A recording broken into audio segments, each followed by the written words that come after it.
하나님 말씀 보겠습니다. 하나님 말씀은 신약성경 갈라디아서 1장입니다. 교독할까요? 제가 먼저 읽겠습니다. 사람들에게서 난 것도 아니요 사람으로 말미암은 것도 아니요 오직 예수 그리스도와 그를 죽은 자 가운데서 살리신 하나님 아버지로 말미암아 사도된 바울은 모든 형제와 더불어 갈라디아 여러 교회들에게 우리 하나님 아버지와 주 예수 그리스도로부터 은혜와 평강이 있기를 원하노라. 그리스도께서 하나님 곧 우리 아버지의 뜻을 따라 이 악한 세대에서 우리를 건지시려고 우리 죄를 대속하기 위하여 자기 몸을 주셨으니 5절은 같이 볼까요? 영광이 그에게 세세토록 있을지어다. 아멘. 오늘부터 갈라디아 강해를 시작하도록 하겠습니다. 오늘은 개관 시간인데요. 프롤로그 정도로 생각해 주시면 되겠습니다. 다음 주부터는 한 절 한 절 좀 순서대로 살펴보겠습니다. 우리의 감정과 상관없이 우리는 기독교 공동체의 모임으로 이 자리에 모여 있습니다. 소위 기독교인이라는 이름을 갖고 처음 모인 곳이 안디옥 교회죠. 성경에도 그때부터 그리스도인이라는 말이 생겼다고 써 있습니다. 사도행전 11장 26절에요. 그리고 그보다 더 가깝게는 러프하게나마 교부 시대를 거치고 중세 시대를 거쳐서 루터라는 사람이 갈라디아서를 통해 복음을 깨달은 후에 종교개혁을 일으켰습니다. 그는 중세의 종교적 패권을 쥐고 있었던 로마 카톨릭에 대항해서 프로테스탄트라는 이름으로 잠자고 있던 기독교, 개신교를 수면 위로 끌어올리는 데 큰 역할을 했습니다. 로마서와 더불어 이 갈라디아서는 종교개혁의 가장 날이 선 검이었습니다. 이한 검이죠. 하나님의 말씀, 하나님의 검이었습니다. 두 서신은 개혁운동에 가장 많이 사용된 하나님의 말씀입니다. 루터는 갈라디아서를 두고 이렇게 말했다고 하죠. 본 서신은 복음의 심장부를 겨누는 모든 한거에 견딜 수 있는 난공불락의 보류요 견고한 요새이다. 또 그는 탁상담화라는 그의 책에서 이런 말도 했습니다. 나는 갈라디아서와 결혼했다. 이 갈라디아서는 나의 아내 카타리나 폰보라다 라고 했다고 합니다. 갈라디아서를 무척 사랑해서 아내라고 한 거겠죠. 갈라디아서는 영적 자유의 대헌장, 마그나 카르타라 그러죠. 기독교인의 자유의 대헌장이라는 별명이 있습니다. 또 종교개혁의 교과서, 기독교인의 독립선언문 등의 다양하고 화려한 별명이 붙어 있습니다. 그만큼 중요한 서신이겠죠. 여러분은 이 파워풀한 서신에서 가장 사랑하는 성구가 뭡니까? 갈라디아서 2장 20절? 네, 좋습니다. 사람마다 갈라디아서의 여러 성구를 이것이 주제의 성구다라고 말할 수 있겠죠. 그렇지만 제가 선택한 본 서신의 요절은 5장 1절에 있는 것 같습니다. 5장 1절입니다. 그리스도께서 우리를 자유롭게 하려고 자유를 주셨으니 그러므로 굳건하게 서서 다시는 종의 멍에를 매지 말라. 이것이 아닐까 합니다. 물론 자유의 요건은 본문에서 이야기하는 자유의 요건은 굳게 서서입니다. 조건이 있어요. 이 자유라는 것은 옛다 하고 준다고 해서 아무나 누릴 수 있는 것이 아니라는 함의가 깔려 있습니다. 자신은 자유를 누린다고 주장하는 대다수의 사람들은 그저 죄를 지을 자유를 누릴 뿐이지 사실이 갈라디아서가 말하는 자유를 누리는 사람은 극소수라고 보시면 됩니다. 교회사적으로도 그렇습니다. 사람들은 자유라는 개념이 뭔지도 사실 잘 알지 못합니다. 이 갈라디아서는 진정한 자유를 누릴 전제 조건으로서 우리가 분명히 암송하고 마음에 새겨야 하는 성구를 하나 소개합니다. 그건 2장 17절에 있는데요.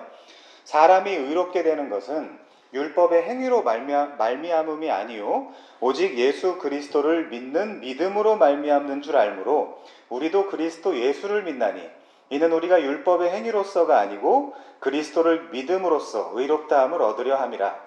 율법의 행위로서는 의롭다함을 얻을 육체가 없느니라. 여러분 이 성구의 진정한 의미, 진의를 소유하면서 살고 계십니까? 당시 갈라디아 지방의 교우들을 포함해서 오늘을 사는 우리도 이 명문을 제대로 이해하고 넘어가지 못한다면 사실상 성경이 말하는 갈라디아서가 말하는 자유를 누린다고 할 수 없습니다. 방종으로 가거나 율법주의로 가게 되어 있어요. 더욱이 비하는 아니고 다들 자기는 아니라고 부정하겠지만 요즘 사람들은 희한하게도 종론 본성이 너무나 강한 것 같아요. 요즘 부쩍 더 그런 세상에 살고 있지 않나 하는 생각이 듭니다. 사람들은 이렇게 종과 자유인의 개념을 잘 모릅니다. 자유인도 수준이 있어야 누릴 수 있는 거거든요. 자유도. 동의하십니까?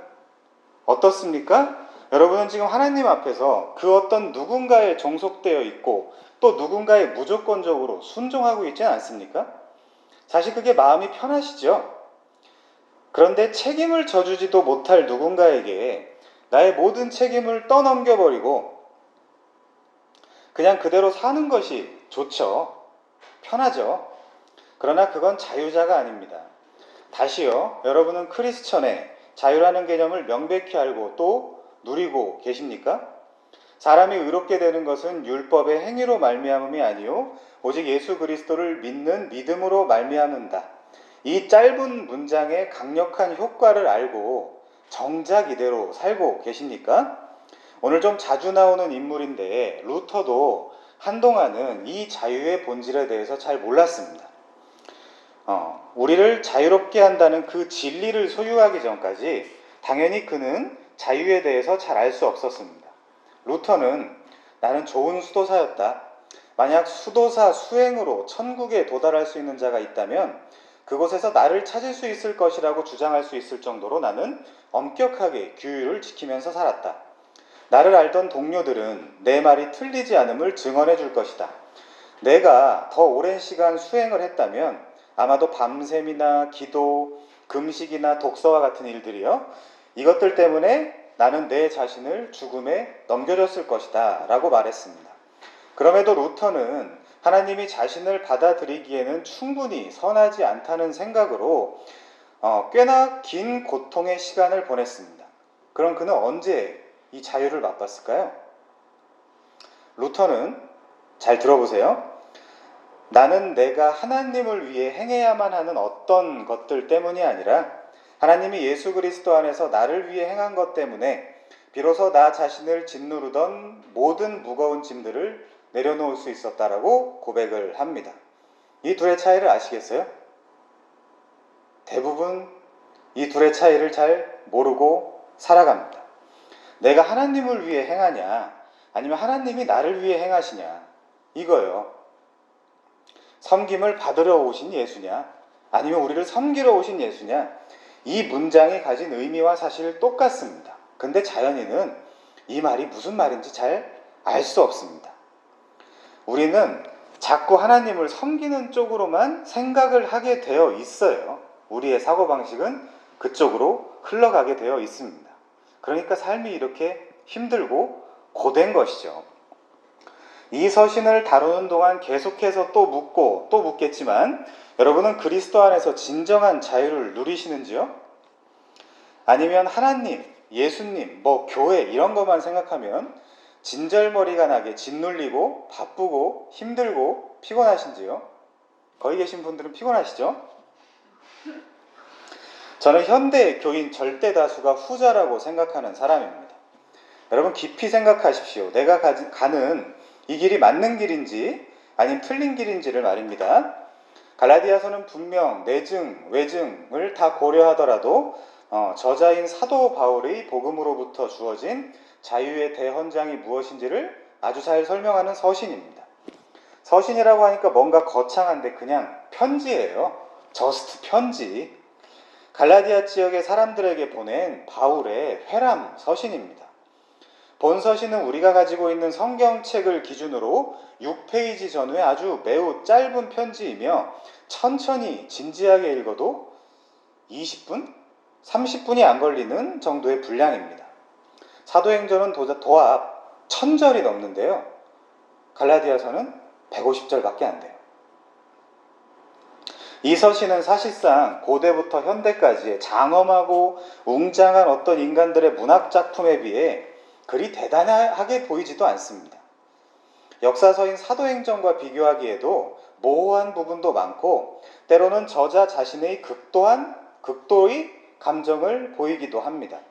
어떻게 보면 논설문, 변증문 같은 느낌이 들다가도 갑자기 뜬금없이 개인의 찬양 어조로 글을 읽기도 하고 여러 가지 면에서 다소 들쭉날쭉한 면을 보여주고 있습니다. 건조하게 접근하면 이보다 뛰어난 글들은 얼마든지 찾을 수 있을지도 모릅니다. 그래서 신자가 아니고 이 서신은 리즌, 인간의 이성으로는 특별할 것도 없어 보이고 한 번 읽었다 하더라도 다시 읽을 그런 일도 없는 그런 글일 수 있습니다. 단순한 문학작품으로도 유리피데스의 희곡들이나 타티욱스의 역사 기록, 논란은 있습니다마는 호메로스의 오디세이나 일리아드보다 그렇게 대단해 보이지 않아요. 성경이라는 이유로 그리고 무조건 바울의 글이라는 이유로 대단하다며 칭찬 일색으로 여념이 없는 사람들도 있습니다. 그렇지만 이 서신의 문학적 가치로는 그리 대단해 보이지 않을 수도 있습니다. 더욱이 유다의 전문 용어를 잘 모르는 일반인은 인문학적으로 접근했다가는 이 말이 무슨 말인지 전혀 모를 수도 있죠. 그러나 이 작은 편지는 무려 1900여 년 동안, 약 2000여 년 동안 온 세상에서 가장 강력한 영향력을 끼쳐왔습니다. 갈라디아서나 로마서보다 더 많은 영향을 끼친 책이 세상에 있을까요? 다소 극단적이나 이 서신이 없었다면 종교개혁이 없었을 것이라고 이야기하는 사람들도 많습니다. 더군다나 갈라디아서가 없었다면 어쩌면 현재의 기독교는 유대교의 한 분파로 존재하고 있을 수도 있다고 말하는 사람들도 있습니다. 저는 무슨 말인지도 알겠습니다. 그리고 저도 이 갈라디아서의 중요성만큼은 누구보다도 동의하는 사람이고 누구보다도 사랑하는 서신이기도 합니다. 이 서신은 로마서 그리고 히브리서와 더불어 종교개혁의 가장 중요한 주제였던 소위 이신칭의 교리, 즉 믿음으로 의롭다함을 얻는다라는 그 교리를 아주 잘 설명해주고 있습니다. 교의학자들이 가장 많이 인용하는 성경이죠. 로마서, 갈라디아서, 그리고 히브리서의 구약적 배경이 되는 말씀은 하박국 2장 4절인데 다 아시죠? 의인은 오직 믿음으로 말미암아 살리라. 이렇게 이 세 서신 모두 동일하게 하박국을 다 인용하고 있습니다. 갈라디아서는 심지어 창세기 15장 6절 아브라함이 여호와를 믿으니 이것을 그의 의로 여기셨다라는 그 말씀도 인용합니다. 그러니까 구약의 가장 대표적인 믿음의 본문을 두 개 다 끌어오는 성경이라고 생각할 수 있겠습니다. 그런데 문제는 교회 역사 내내 도대체 이 믿음의 본질이 무엇이냐를 놓고 다퉈왔고 그 논쟁은 지금도 계속되고 있습니다.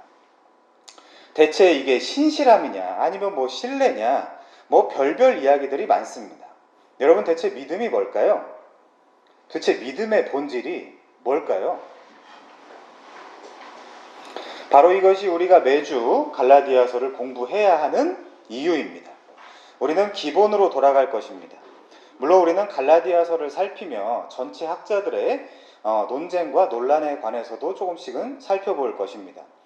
사실 지금의 한국 교계만 놓고 지적하는 것은 매우 편협한 시각이고 예수께서 오신 이후 이 믿음으로만 말미암는 구원이라는 주제는 늘 공격의 대상이었습니다. 물론 지금도 말할 것도 없죠. 저도 최근에 예수 믿는 것이 다가 아니다라는 한 모지리의 다소 과격한 발언도 기억을 합니다. 물론 이런 말은 제가 예수 믿은 이후 지금까지 줄곧 들어온 말이기도 합니다. 너무나 자주 들어요. 심지어 엊그저께도 들었습니다. 물론 이 주장은 갈라디아서와는 완전히 반대되는 말이지만요. 여러분은 이 이슈에 대해서 분명한 확신이 있으십니까? 이 서신의 저자는 분명 사도 바울입니다. 물론 우리는 성령이 제일 저자라는 사실을 또 알고 또 믿고 있습니다. 성령께서는 바울의 개성과 특성 그리고 그의 감정적인 부분들까지도 다 고려해서 그만이 쓸 수 있는 독특한 서신을 쓰게 하셨고 그 서신을 놀랍게도 무려 2000여 년이 지난 지금까지 보존해 주셔서 우리로 하여금 하나님의 뜻을 명백하게 알 수 있도록 해 주셨습니다. 바울만이 쓸 수 있는 서신이 있고 베드로만이 쓸 수 있는 서신이 있죠. 본 서신은 이미 기독교인이라면 별로 해석할 것도 없어 보입니다. 그냥 구약을 배경하고 있는 부분들, 특별히 아브라함의 이야기와 그의 가족들, 특히 아내의 이야기를 알레고리컬하게 비유하고 있는 부분들만 좀 신경 써서 읽으면 나머지는 뭐 그냥 술술 읽히는 부분들도 있습니다. 그런데도 우리는 스스로 이 성경을 안 읽고 자꾸만 누군가에게 의존하려고 하는 것이 아주 버릇처럼 되어 있죠. 그럼 그 사람이 갈라디아서에서 나온 것처럼 다른 복음을 전하면 어떻게 되는 거죠? 내가 의존하고 있는 그 사람이 다른 복음을 전하면 어떻게 되는 것입니까?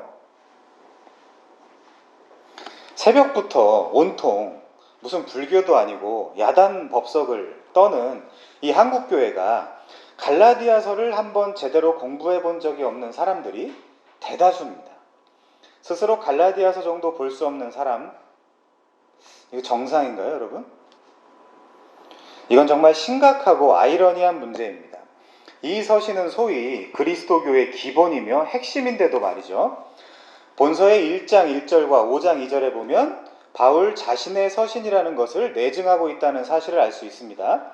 5장 2절에는 큰 글씨로 내가 썼다라고 하고 있는데 누가 대필하고 그 부분만 사인처럼 썼다든지 아니면 자신이 풀리 다 썼다든지 학자마다 견해는 좀 다릅니다. 눈이 나빠서 안질에 걸려서 큰 글씨로 썼다고 주장하는 사람도 있고 그래요. 우리는 당연히 그걸 알 수 없죠.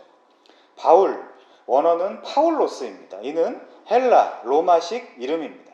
그의 히브리식 이름은 다 아시는 것과 같이 사울입니다. 그는 로마식 이름과 히브리식 이름을 다 가지고 있었고 둘 다를 사용했습니다. 사도행전 13장 9절에 보면 사울이라고도 하는 바울이라는 말이 있어요. 사울, 그는 누구냐? who was also called Paul 이렇게 되어 있습니다. 영어 성경에. 그러니까 사울이라고도 불렸고 바울이라고도 불렸고 그런 뜻이죠. 그리고 당시 베냐민 지파의 유대인 아이라면 이스라엘의 초대 왕의 이름을 따서 사울이라고 이름을 짓는 것이 한때의 유행이기도 했다고 합니다. 웃기죠? 망한 왕인데 굳이 초대 왕이었다는 이유로 아들 이름을 사울이라고 지었다는 이런 인간들의 멘탈리티가 여러분 좀 한심하지 않습니까? 그게 인간이에요. 바울은 크고 번영하는 도시이며 교육과 철학으로 유명했던 길리기아 다소라는 지역에서 출생했습니다. 그는 어떤 경로인지 모르겠지만 당대의 특권 중의 특권이었던 로마의 시민권을 가지고 있었습니다. 유다 베냐민 지파였고요.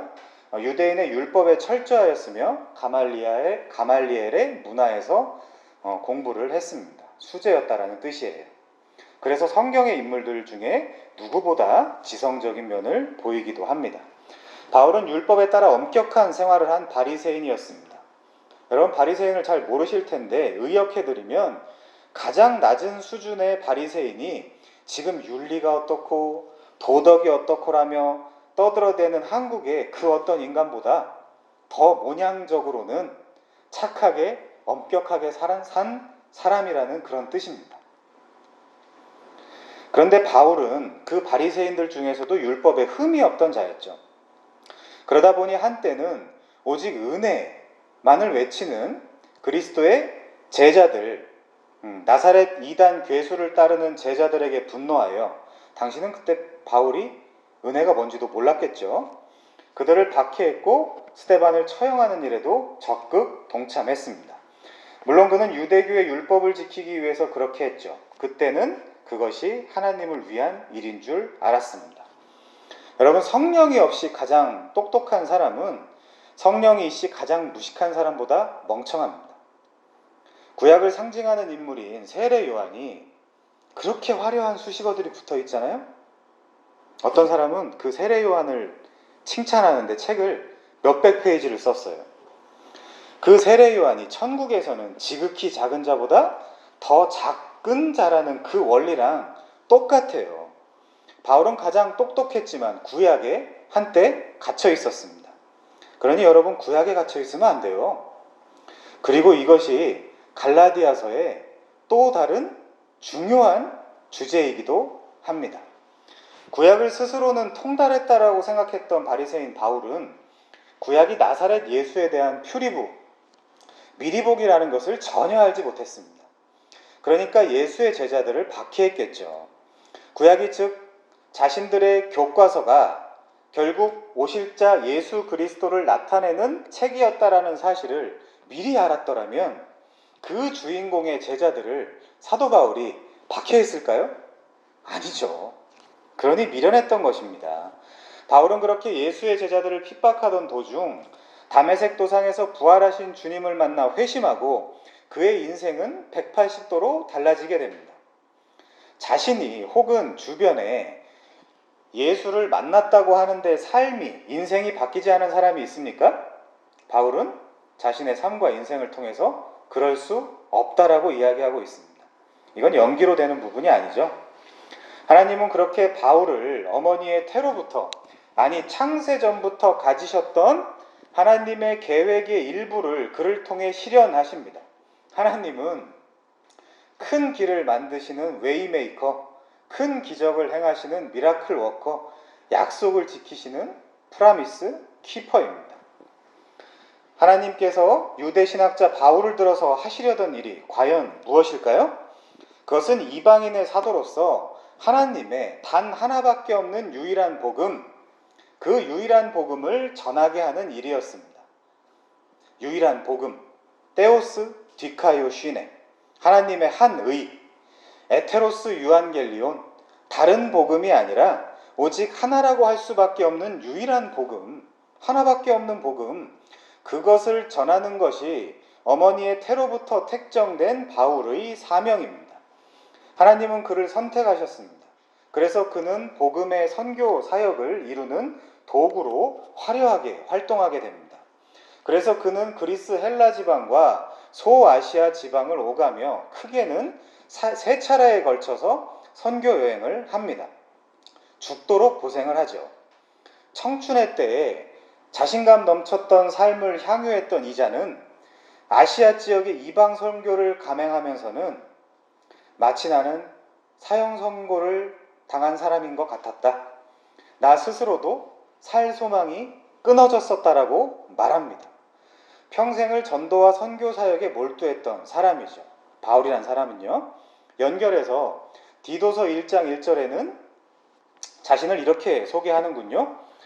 하나님의 종이요 예수 그리스도의 사도인 나 바울이 사도가 된 것은 하나님이 택하신 자들의 믿음과 경건함에 속한 진리와 지식과 영생의 소망을 위함이라. 이 영생은 거짓이 없으신 하나님이 영원전부터 약속하신 것인데, 창세전 언약이죠. 하나님은 프라미스 키퍼라고 그랬습니다. 약속을 지키시는 분, 영원전부터 약속하신 것인데 자기 때에 자기의 말씀을 전도로 나타내셨으니, 그때 누굴 사용하는 거예요? 사도 바울. 그 지금은요, 우리. 그 사도들이 전도를 안 하고 있으면 그거 신자일 수 없다라고 이야기하는 거예요. 그 지하철 그 전도 말고 그 안 해도 돼요. 지하철 전도는.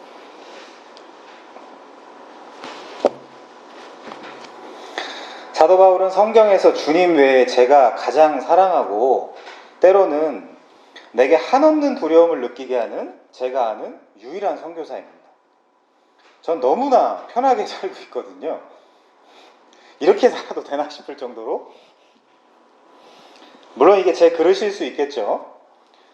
저는 대단히 만족합니다. 저는 절대 먼저 나대거나 설치지 않습니다. 중요한 부분이라 좀 말씀드리면, 바울의 1차 여행은 사도행전 13장과 14장에 기록되어 있고, 2차 여행은 15장과 18장에, 그리고 3차 여행은 18장부터 21장에 기록되어 있습니다.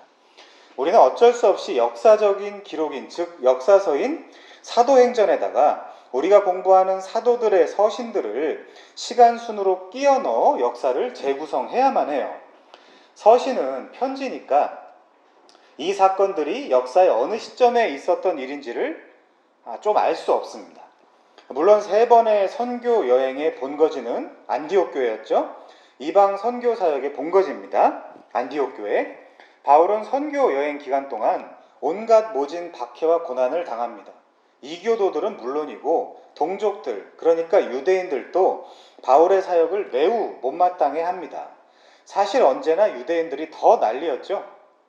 그 중에 종교 지도자들은 더 말할 것도 없고요. 시기와 질투 가득한 마음으로 바울을 바라봤습니다. 인기를 끌어서요. 여러분도 시기라는 내지는 질투라는 이 웃기는 감정만 뛰어넘을 수 있어도 지금보다 훨씬 멋있는 사람이 될 수 있을 것입니다. 결국 그는 예루살렘에서 유대인에 의해 체포돼서 가이사랴와 로마에서 수감되었다가 미쳐 날뛰는 미치광이 네로에 의해서 67년경에 순교당하게 됩니다. 바울의 이 세 번의 선교여행 중 첫 번째 선교여행 때에 바나바와 함께 갈라디아 지방의 여러 교회를 개척했습니다. 그리고 2차 전도여행 중에는 실라와 함께 그 교회들을 재방문하죠.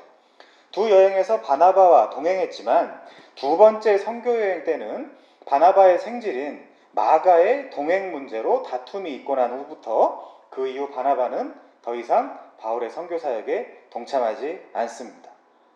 적용 좀 해볼까요? 우리 이렇게 생각하지 맙시다.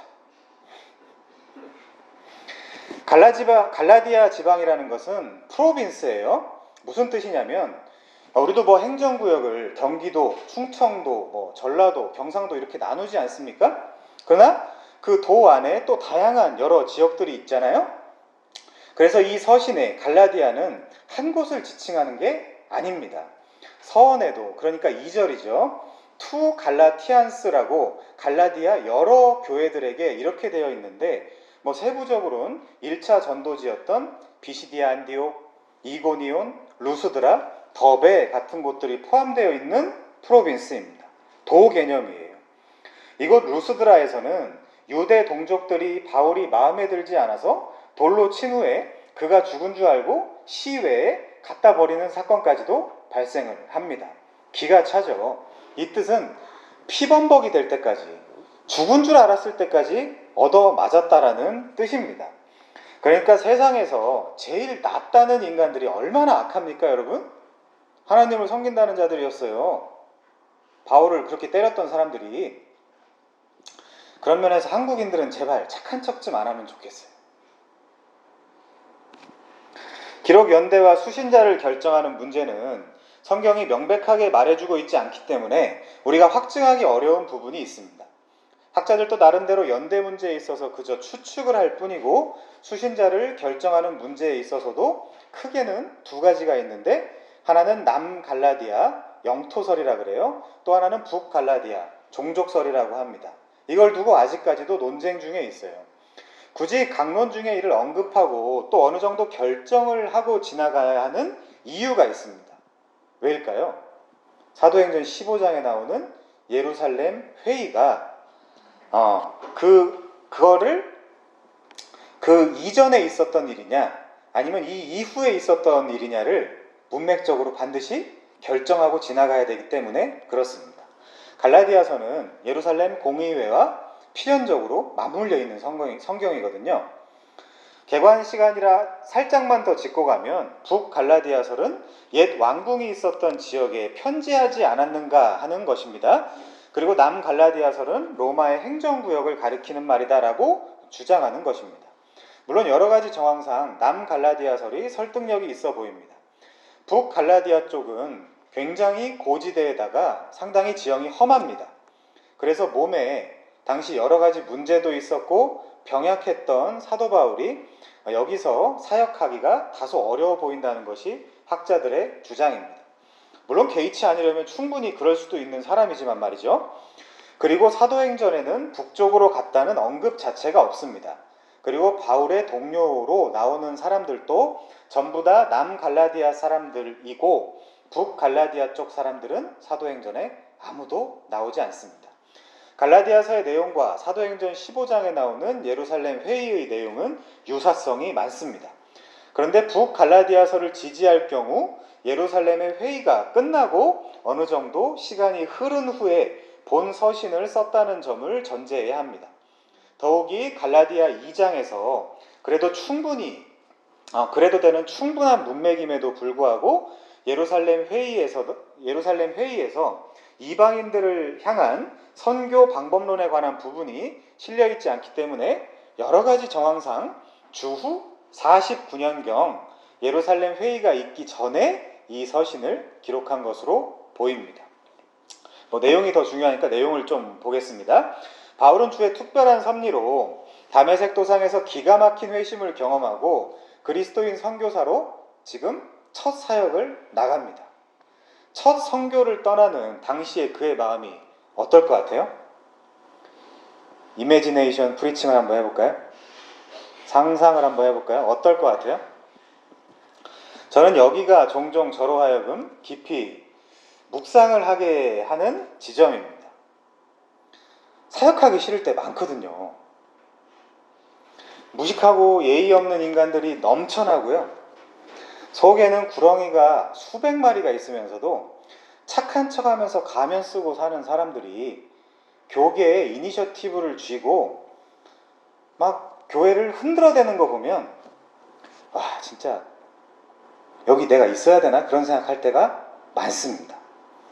근데 그때 주님은 고사하고 이 사도 바울을 좀 생각하면 진짜 게으름뱅이의 쓰레기는 나구나 라는 생각 때문에 그냥 하는 거예요. 대단한 의미가 있어서 하는 게 아니라 그냥 하는 거예요.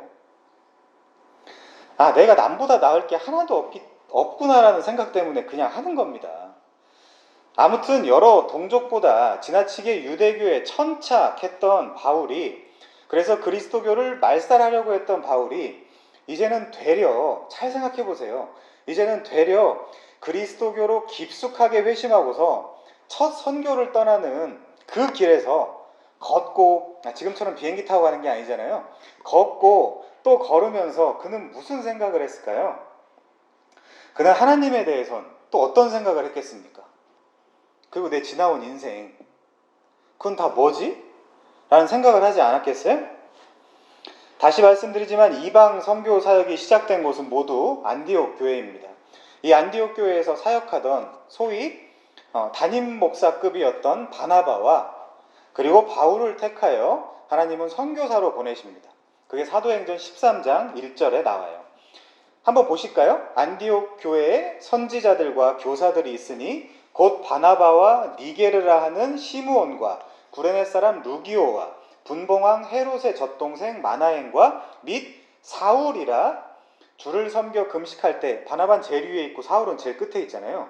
중요한 사람 순서대로 써요. 원래 글을 성경 저자들이. 그럼 바나바는 제일 중요한 사람이고요. 담임 목사고요. 사울은 저 구투머리에 찌그러져 있는 지금 말제라는 뜻이에요. 그 당시에. 그때 금식할 때 성령이 이르시되 내가 불러 시키는 일을 위하여, 전도죠. 아까 말씀드린 바나바와 사울을 따로 세우라 하시니 이에 금식하며 기도하고 두 사람에게 안수하여 보내니라. 어디를요? 이방 선교 사역을. 재밌죠? 이때 소위 담임 목사는 바나바였는데 하나님은 그 담임 그런 거 신경 안 쓰고 그냥 보내요. 교인들은 담임 목사를 선교 사역에 보낸다고 말들이 없었을까요? 당시 교인들은? 교회가 망하는 게 아니냐, 별소리들이 많이 있을 수도 있었겠죠. 물론 안 그랬을 수도 있겠습니다만은, 그렇지만 하나님은 막무가내로 그냥 바나바를 보내십니다. 당연하죠. 교회의 주인은 바나바가 아니에요. 하나님이십니다. 지금 하나님은 그런 걸 따질 때가 아니지 않습니까? 그러면서 드디어 바울의 1차 선교 여행이 시작이 됩니다. 그리고 사도행전 13장에도 기록되어 있는 대로 바울이 드디어 비시디아 안디옥에서 기가 막힌 설교를 합니다. 이게 바울의 공적으로 첫 설교예요. 그게 바로 진짜 설교입니다, 여러분. 사도행전 13장에 나온 바울의 설교가 그게 설교의 전형이에요. 그 설교의 전형과 여기 설교학 하신 분들 계신데 설교학에서 하는 얘기랑 좀 비교해 보십시오. 욕은 안 하겠습니다. 이 바울의 설교에는 감정 자극도, 재미 추구도, 요즘 무슨 설교학에서 얘기한 아까 말씀드린 무슨 이매지네이션 프리칭을 해라, 해석과 적용의 비율을 맞춰라, 이런 류의 스킬이 먹힌다, 손 발짓은 이렇게 해라, 발짓은 못하는군요. 이런 식의 이야기는 전혀 없습니다. 여러분 사도행전 13장 15절을 보니까 이렇게 나와 있어요. 중요한 성구예요. 바울은 율법과 선지자의 글을 읽은 후에, 무슨 말이에요? 즉 구약을 읽은 후에 구약을 개략적이지만 전체를 훑고 설교의 결론으로 39절에서 이런 말을 해요. 모세의 율법으로, 39절 보세요. 사도행전 13장 39절. 모세의 율법으로 너희가 의롭다 하심을 얻지 못하던 모든 일에도 이 사람을 힘입어 믿는 자마다 의롭다 하심을 얻는 이것이라. 그 캐리그마, 그 설교의 강론의 여러분 결과가 뭐였습니까? 48절입니다.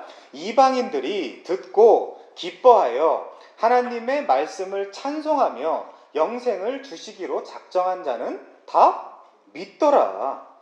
여러분 지금 여기가 어딜까요? 이 프로빈스가 어디예요? 바울이 지금 첫 설교를 한 데가 어디입니까? 여기가 갈라디아예요. 갈라디아 지역이에요. 여기가. 모세의 율법으로 너희가 의롭다 하심을 얻지 못하던 모든 일에도 이 사람이 누구예요? 모세? 다윗? 아니죠. 예수 그리스도. 이 사람을 힘입어 믿는 자마다 의롭다 하심을 얻는 이것이라. 이것이 바로 바울의 이방 선교 사역에서의 공식적인 첫 설교입니다. 에게 시시하죠. 현대 교인들에게 매우 시시할 수도 있을 거예요. 어떤 인간들은 so what? 그래서 나 예수 믿고 있는데 그래서? 라고 하는지도 모르죠. 예수 믿는데 뭐? 그거 나 다 아는 사실인데 뭐? 그거 모르는 사람이 어디 있냐? 뭐? 라고 얘기할 수도 있습니다. 여러분 근데 과연 그럴까요? 이게 시시하다는 불신자들이 여전히 그토록 교회를 어지럽히고 있는 마귀들입니다. 지금 성경을 추적해보면 그래요. 당연히 자신들은 아니라고 하겠죠. 이런저런 이야기하면서 아니라고 하겠죠. 저는 사도행전과 서신서에 나타난 바울의 행적을 보면서 놀라지 않을 수 없습니다. 바울은 모세의 율법으로는 의롭다 하심을 얻지 못했지만 이 사람 예수 그리스도를 힘입어서 죄사함을 받고 영생을 얻으라라고 권하고 있습니다. 아니죠. 권하는 정도가 아니라 선포하고 있는 거죠. 주의 은혜의 강물로 들어와라. 여기서 몸을 씻고 그 무엇이냐? 내가 건너야 할 강, 거기서 내 죄 씻었네. 이제 주의 사랑이 나를 향해 흐르네 라는 찬양의 가사처럼 죄 씻음을 받고 과거의 죄, 현재의 죄, 앞으로 지을 미래의 죄까지 그 죄 씻음을 받고 이제 영원 무궁토록 하나님의 사랑을 누리라고 선포하는 거죠. 좋은 말 할 때 요단강 건너기 전에 죄 씻음 받고 하나님과 화목해라 라고 선포하고 있는 것입니다. 안 받아들이면요 어떻게 할까요? 사도 바울이 51절 발에 먼지를 털어내고 다른 곳으로 가는 겁니다. 제가 설득해서 사람이 예수를 믿을 것 같아요? 저 그런 부담 1도 없어요. 내가 설교를 잘하거나 아니면 뭔가 화려한 어떤 말재간으로 설교를 뭔가 복음을 전해갖고 사람이 믿을 것이다라는 그런 제 마음의 부담 1도 없어요. 냉정합니까 여러분? 왜 나한테만 냉정하다고 그래? 사도 바울은 냉정하다고 안 하고? 발에 먼지를 떨고 갔다라는 거는 거기를 저주하고 갔다는 뜻이에요.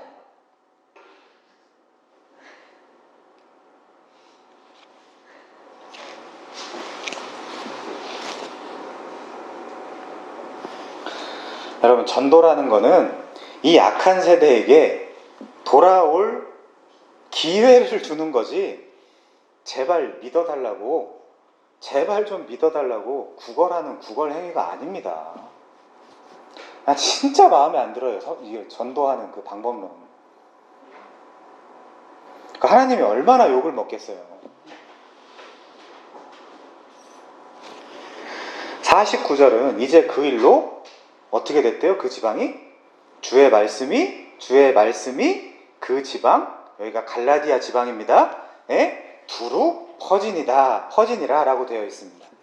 여러분, 이게 선교 사역이 아닐까요? 뇌비우스의 선교 전략 있죠. 무슨 자치, 자립 이런 거 있잖아요. 아시잖아요, 거기 계신 분들. 이거 물론 중요하죠. 그런데 이게 더 중요한 거 아닐까요? 우리도 앞으로 선교도 가야겠지만 시험을 보고 보내야겠어요. 선교 갈 때. 아무튼 지금 바울이 강론을 한 여기가 어디라고요? 갈라디아 지방. 순수하죠? 메시지가. 군더더기, 불순물 전혀 없죠? 모세 율법으로 안 돼. 이 사람을 힘입어라. 깔끔하잖아요. 이 복음을 다음 장 사도행전 14장 3절에 보면 누가는 이렇게 표현합니다. 두 사도가 오래 있어 주를 힘입어 담대히 말하니 주께서 그들의 손으로 표적과 기사를 행하게 하여 주사. 사도의 특권이에요. 표적과 기사. 인전도사는 못해요. 인강도사죠. 는 못해요. 자기 은혜의 말씀을 증언하게 하시니. 자, 근데 이 메시지가 뭐라고요? 무슨 메시지? 자기 은혜의 말씀. 하나님의 은혜의 말씀. 그렇게 바울과 바나바는 비시디아 안디옥과 이고니온과 루스드라와 더베에서, 즉 갈라디아 지방에서 오직 하나님의 은혜의 말씀을 전했습니다. 율법이 아니고 율법 외에 하나님의 한 의, 그것을 전한 것입니다. 어떠세요? 이쯤 되면 갈라디아서의 전체 그림이 좀 그려지십니까? 은혜의 복음, 바울은 첫 사역지에서 엄청난 일들을 경험한 것이죠. 저도 첫 사역지와 첫 사역 대상이었던 고등부를 아직도 잊지 못하거든요. 교회 담임 목사님, 그리고 아이들, 학부모들, 그리고 성도님들, 그 교회의 분위기와 당시 그 재미없는 그 초짜 전도사를 받아주고 키워준 그 넘치는 사랑의 교회를 평생 못 잊을 것 같은데, 아니 저같이 이름도 없고 이름이 없는 그만큼이나 감정도 없는 이 부족하고 작은 교역자도 그랬는데 사도 바울은 어땠을까요? 성경은 바울의 당시의 감정을 생략하고 있지만 아마 감사와 찬송과 감격이 넘쳤을 것 같은 생각이 듭니다. 그토록 그리스도교의 반대자였고 폭행자였고 비방자였고 박해자였던 자신이 되려 그들이 회심하는데 자신의 입이 사용되었다는 사실에 감격과 큰 감동이 있지 않았겠습니까? 모르긴 몰라도 순간순간 북받쳐 오르는 그런 감정들 때문에 눈물이 앞을 가리기도 했을 것입니다. 그런데 문제는 이 1차 선교여행을 마치고 돌아온 지 얼마 안 돼서 다소 충격적인 소식을 듣게 됩니다. 이 소식은 대단히 가슴 아픈 소식으로 갈라디아 지방의 교회 교우들이 두 사람이 전한 복음에서 저버리고 다수는 이미 유대교로 돌아갔으며 또 다수는 다시 유대교로 돌아가려는 움직임이 보인다는 내용이었습니다. 갈라디아 지방이 순식간에 혼합주의로 난장판이 되어 있다는 것입니다. 바울과 바나바를 통해 이제 막 이방 선교가 본격적으로 시작이 되었죠. 이 말은 소위 그리스도교가 유대교의 한 분파로 남느냐, 아니면 예수 그리스도의 에클레시아, 교회로 남느냐, 그래서 계속 존속할 수 있느냐, 그 기로에선 아주 중요한 문제였습니다. 갈라디아 지역에는 유대인들도 있었지만 대다수가 이방인들이었습니다. 그래서 그들은 유대교와 소위 그리스도교를 잘 구분할 수 없었어요. 그렇지 않습니까? 지금 한국교회도 가만히 앉아서 보면 이게 도통 유대교인지 아니면 카톨릭인지 불교인지 사회봉사단체인지 뭔지 헷갈릴 때가 많지 않습니까?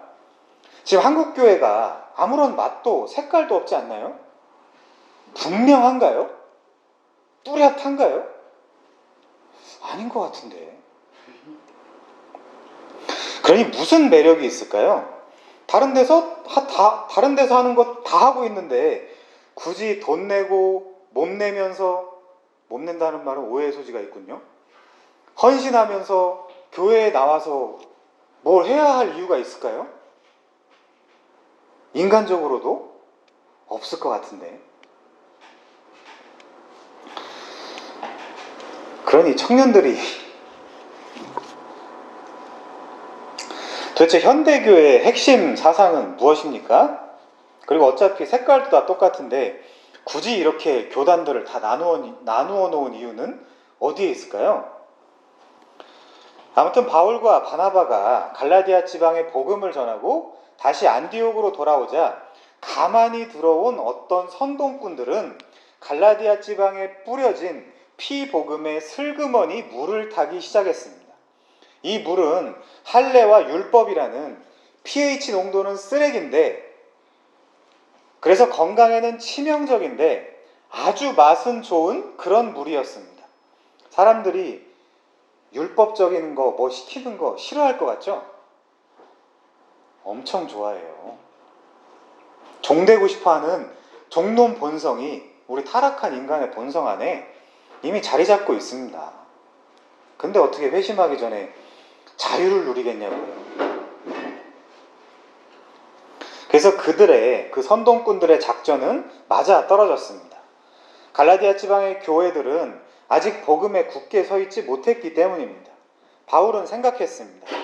바로 지금 갈라디아 교회들에게 편지를 해서 유대교와 그리스도교의 그 구분을 명확히 지어야 되겠다라고 판단을 했어요. 가만히 들어온 형제들은 다름 아닌 유대교와 그리스도교 공이 다 사용하는 두 종파의 정경인 모세의 율법책을 들이대며, 이거 봐라, 하나님의 백성이 되는 길은 할례를 받아야 돼, 또 이 문자로 된 율법의 계명들을 지켜야 돼 라고 주장하기에 이르렀습니다.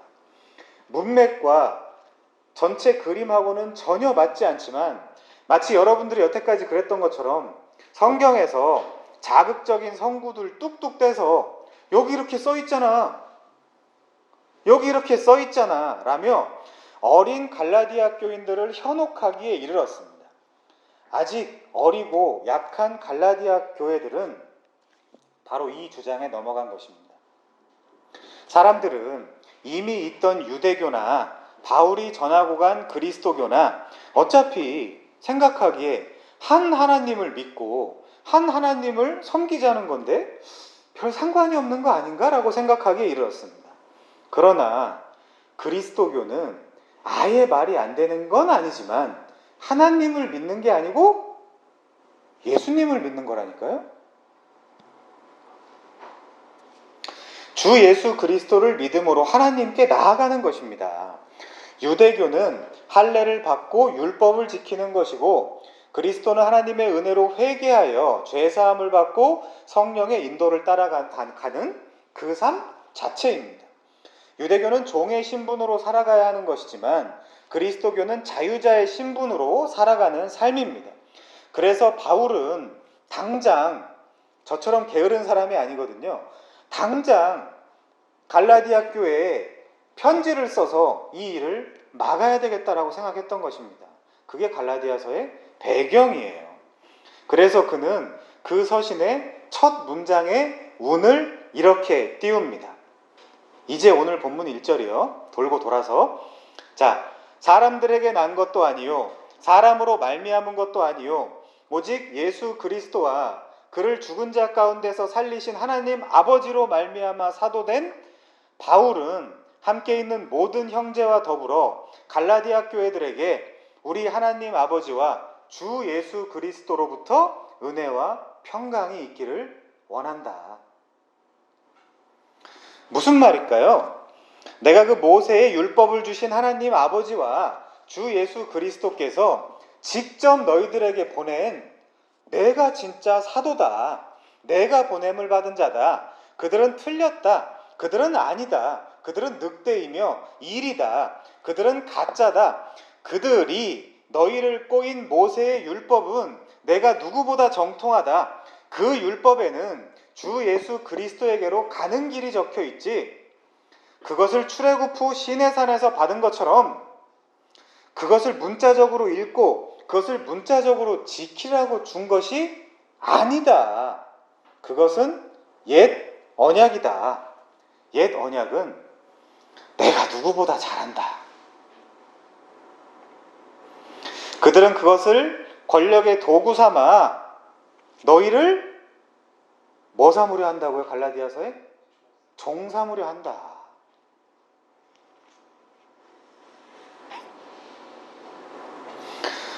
누가에 의하면 그는 이고니온, 즉 갈라디아 지방에서 은혜의 말씀을 증언했습니다.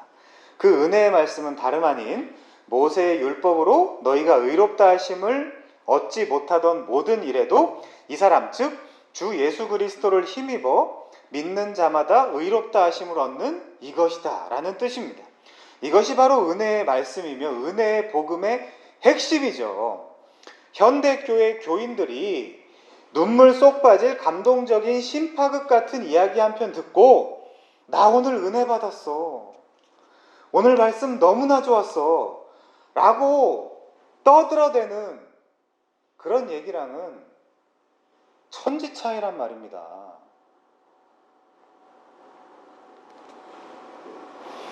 그런 인간들은 어차피 바울의 이 메시지가 시시하게 들려요. 시시하게 들려요. 사도행전 13장 43절에는 바울과 바나바의 부탁이 나옵니다. 뭐라고 나올까요? 항상 하나님의 은혜 가운데 있어라. 바울도 얘네가 떠날 줄 알고 있었어요, 사실. 그거 저도 아는데요. 여러분은 갈라디아서를 이렇게 한번 듣고 나면 안 떠날 것 같죠? 천만에. 인간은 그런 존재가 아니라니까요.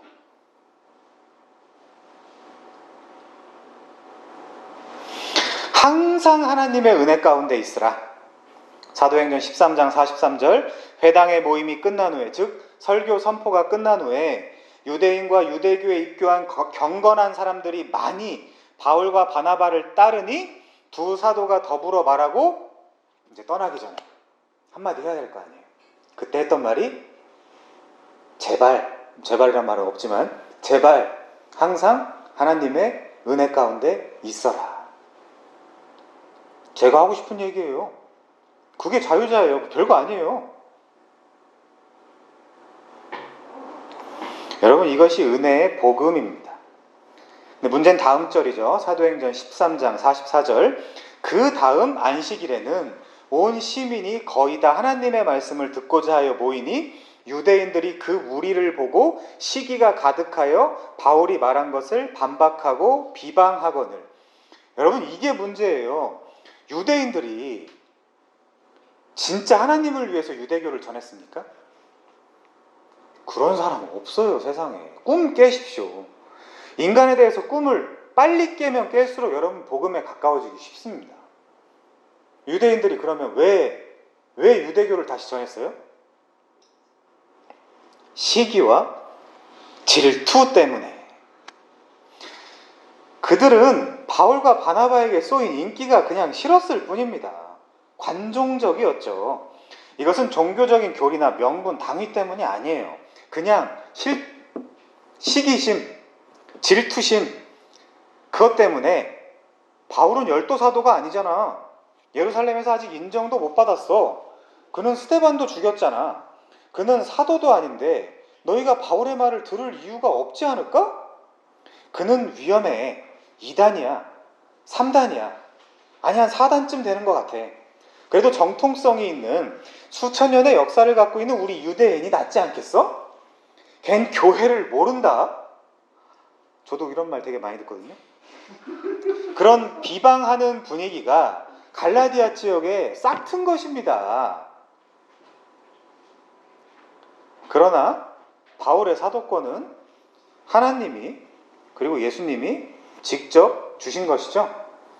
그는 사람에게서 난 것도 아니요 사람으로 말미암은 것도 아니요 오직 예수 그리스도와 그를 죽은 자 가운데서 살리신 하나님 아버지로 말미암아 사도된 바울이었습니다.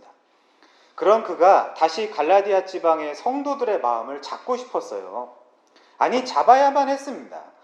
그들을 위한 것도 있지만 이것은 하나님의 이방 선교를 위함이기도 했습니다.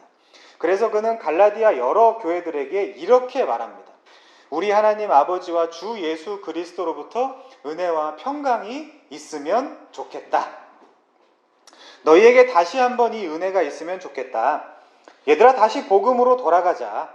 내가 그때 비시디아, 안디옥, 이고니온, 루스드라, 더베, 즉 갈라디아 지방에서 증언했던 하나님의 은혜의 말씀이 다시 너희를 사로잡으면 좋겠다. 그들은 시기와 질투 때문에 그런 것이지 너희 영혼에 관심이 없다. 그들은 오히려 너희를 종 삼으려고 하는 이리들일 뿐이다. 복음으로 돌아와라. 복음으로 돌아와라. 그래야 너희에게 평강이 있다. 라고 피맺힌 절규를 하고 있는 것입니다. 여러분, 갈라디아서는 무슨 신학 논문도 아니고 교리 선집도 아닙니다. 목회자요, 선교사인 바울이 하나님의 은혜의 복음을 전하기 위해 처맞고 돌아다니면서 기록한 순전한 고난의 흔적입니다. 한 사도의 분투입니다.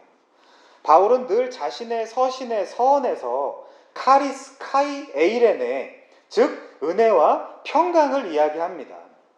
하나님의 은혜의 본질은 뭐예요? 주 예수 그리스도입니다. 그리고 예수께로 돌아와야 하나님과 및 사람들과 평강이 있을 수 있습니다. 그 메시지의 주된 내용은 바로 이렇습니다. 본문 4절입니다. 그리스도께서 하나님 곧 우리 아버지의 뜻을 따라 이 악한 세대에서 우리를 건지시려고 우리 죄를 대속하기 위하여 자기 몸을 주셨으니, 바로 이겁니다. 바로 이거예요. 루터는 이 4절을 두고 이 성구는 온갖 잡다한 종류의 의를 향해 바라는 하늘의 천둥소리다라고 했습니다. 이 세상에는 나름대로 온갖 종류의 다양한 의들이 존재하죠. 그러나 하나님이 인정하시는 의는 우리 죄를 위하여 자기 몸을 내어주신 예수 그리스도, 그분의 행위밖에 없습니다. 언제나요? 어디서나요? 그 사실을 안 바울은 은혜와 평강의 절대 조건으로서 이 악한 세대에서 하나님, 우리 아버지의 뜻을 따라 자기 몸을 주신 주 예수 그리스도를 믿는 믿음밖에 없다라고 돌아다니면서 설파했던 것입니다. 이 악한 세대에서 엑사이레오, 우리를 건지시고 빼내시는 방법은 여러분 할례받음이나 율법 지킴이 아니라 아들 예수 그리스도를 믿는 믿음뿐이라는 것입니다. 그는 그렇게 갈라디아 사람들이 다시 찌꺼기 같은 유대교로 돌아가 거기서 살기를 원하지 않았습니다. 건진다라는 이 엑사이레오 동사는 사도행전에서 이스라엘 백성이 애굽에서 건져짐을 당했을 때, 천사를 통해 베드로가 감옥에서 그리고 헤로덱에서 살아났을 때, 천부장에게 의해 바울이 유대 폭도들에게서 살아났을 때 쓰인 단어입니다. 다 스스로를 구원한 게 아니라 타의에 의해 그리고 타력에 의해 구원받은 것을 묘사할 때 사용한 단어입니다. 그러므로 바울은 다른 복음이 아니라 바른 복음을 전하길 원했습니다. 바른 복음은 은혜와 평강이 있는 복음입니다. 내게 은혜가 있어야 하고 그 결과로 평강이 있게 되는 복음입니다. 훗날 바울은 자신의 죽음이 가까워 옴을 알고 이렇게도 이야기하죠. 사도행전 20장 22절입니다. 보라, 이제 나는 성령에 배어 예루살렘으로 가는데 거기서 무슨 일을 당할는지 알지 못하노라. 죽겠죠? 거기서? 순교당해서? 오직 성령이 각성해서 내게 증언하여 결박과 환난이 나를 기다린다 하시나 내가 달려갈 길과 주 예수께 받은 사명 곧 하나님의 은혜의 복음을 증언하는 일을 마치려 하면은 나의 생명조차 귀한 것으로 여기지 아니하노라. 이게 사도 바울의 사역의 애티튜드였습니다. 저도 결정했어요. 누가 떠들어대든 뭐 이러쿵저러쿵 떠들어대든 뭐 잘리든 그래 나도 그냥 내 선배님처럼 우리를 위한 이방인의 사도였던 우리 선생님처럼 그냥 할게. 그냥 할게. 뭐라고 했다고요, 사도 바울이? 내가 달려갈 길과 주 예수께 받은 사명, 곧 하나님의 은혜의 복음, 율법의 복음, 다른 복음이 아니라 은혜의 복음을 전하는 일을 마치려 하면은 나의 생명조차 귀한 것으로 여기지 아니하노라. 다행히 저는 그릇이 바울 정도로 크진 않아서 그냥 요 정도 이렇게 은혜의 복음을 전하는 일, 이것이 바로 예수 그리스도와 그를 죽은 자 가운데서 살리신 하나님 아버지와 예수 그리스도로 말미암아 사도가 된 바울의 유일한 자립자치자전 뭐 이런 거 말고 유일한 선교 전략이었던 것입니다. 갈라디아 교회는 분명 은혜의 복음을 받았습니다. 그러나 여러 연약함의 이유로 유대교로, 즉 인간의 행위신앙으로 돌아가려는 움직임을 보이고 있습니다. 예수 믿는 걸로 충분하다니, 아니야 뭔가 부족한 것만 같아, 의심스러워. 여러분은 어떻습니까? 예수 믿는 걸로 충분하다는 메시지가 시시하십니까? 아니면 충분하십니까? 그럼 됐습니다. 여러분 지금 은혜 앞에 서 계신지요? 아니면 아직도 도대체 예수를 수십 년 믿고도 갈라디아 사람처럼 뭔가 내가 좀 못했을 때는 뭔가 하나님도 나를 뭔가 좀 안 쳐다봐 주는 것 같고, 그러다가 뭔가 좀 내가 헌금이라도 몇 푼 하고 뭔가 봉사라도 좀 하고 그러면 이제 하나님이 나를 좀 쳐다봐 주는 것 같고, 그런 애기 신앙을 갖고 계시지는 않으신지요? 여러분, 성경에는 물론 헌신과 같은 그런 개념들도 있지만 여러분은 이것부터 정의하고 가셔야 합니다. 첫 단추를 제대로 끼워야 옷다운 옷을 입을 수 있어요. 그 핵심은 누가 뭐래도 우리 죄를 대속하기 위하여 자기 몸을 주신 예수 그리스도만을 믿고 예수 그리스도만을 신뢰하는 바른 복음입니다. 그리고 그것은 그를 죽은 자 가운데서 살리신 하나님 아버지로 말미암은 복음이며, 하나님 곧 우리 아버지의 뜻을 따라 하신 예수 그리스도의 행동이었습니다. 갈라디아 사람들도 현재의 우리들도 다 아버지의 뜻을 따라 이 은혜의 자리에 있게 된 것입니다. 우리를 자력으로 구원할 수 있다는 착각에서 빨리 벗어나야 하며 율법주의로부터 해방되어야 합니다. 율법은 그리스도에게로 인도하는 선생도 아니고 하나님 가정에 잠깐 임시적으로 있었던 템포럴리한 종놈에 불과했습니다. 갈라디아서에 나와요. 제 말이 아닙니다. 종놈에 불과해요. 우리는 아들이며 딸입니다. 믿음이 온 후로는 우리가 더 이상 율법 아래 있지 않습니다. 우리의 고귀한 신분을, 종에게 매여 있는 종은 뭐죠?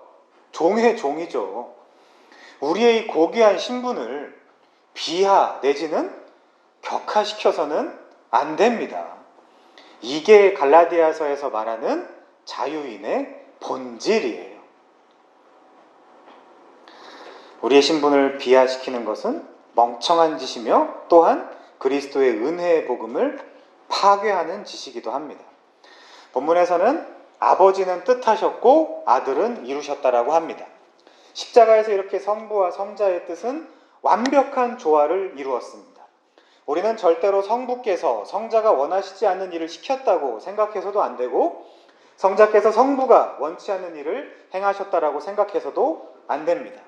아들은 자기 몸을 주셨고 아들의 이 희생은 하나님 곧 우리 아버지의 뜻을 따라 한 행동이었습니다. 아들도 이 일을 기뻐했습니다.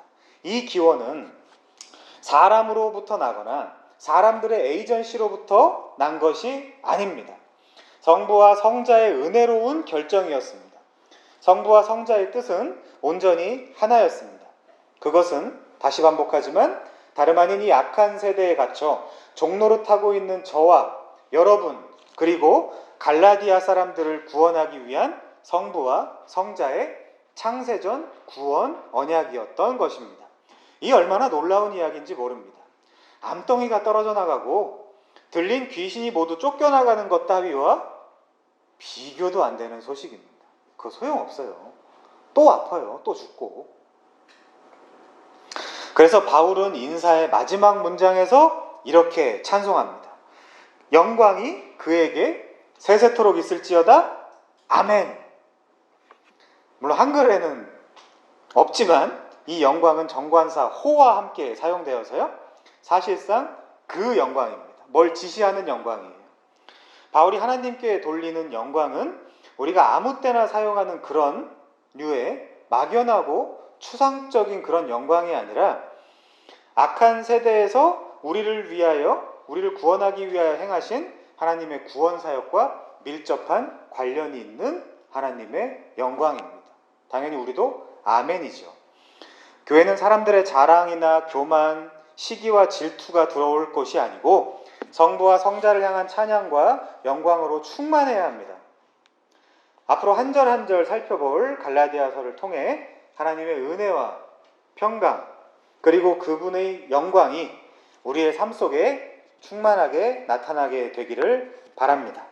그 영광이 그에게 세세토록 있을지어다. 아멘. 1강 마치겠습니다. 기도하겠습니다.